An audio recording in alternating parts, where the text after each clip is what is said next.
Ilus päikeseline hommik Tallinnas, kell on natukene 9 läbi ja politsei on tulnud välja suuremate jõududega siia Tallinnasse suurtüki Põhjapuiestee ristmikule selleks, et kontrollida, milline see hommik siis juhtide vaates on. Kas on ka neid, kes ei ole ikkagi päris konditsioonis rooli läinud?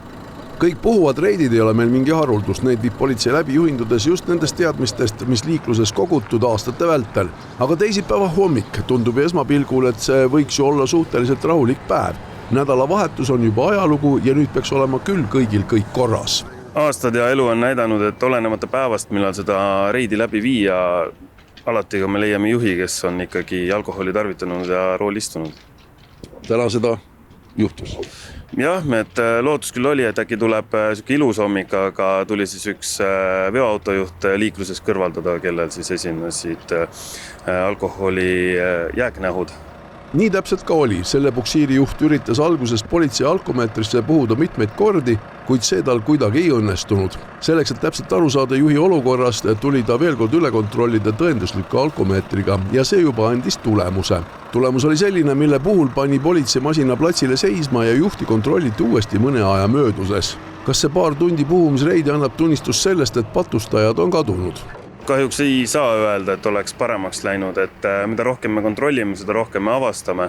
Et kahjuks sellised päevad või siis reidid, kus me üldse ei tabaks joobes juhte, on pigem harukordsed. Mille järgi siis need kohad puhumiseks leitakse?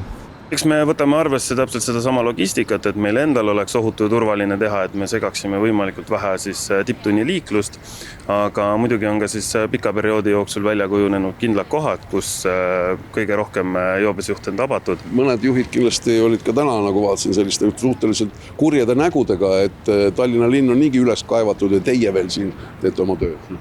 Ja, et kahjuks juhtub meil ette juhte, kellel ei meeldi see politsei tegevus, aga võib öelda, et 99,9% sõidukijuhtidest mõistab ja toetab seda tegevust. Et see väike ebamugavus, mis tuleb üle elada meie kõigi turvalisuse jaoks, ma arvan, et ei ole väga suur probleem. Seega sellised reidid olenemata tulemusest jätkuvad. Kahjuks siiski on ikka veel väga harvad need korrad, kui absoluutselt mitte midagi ei avastata. Ükskõik, mis päev see siis ka ei oleks.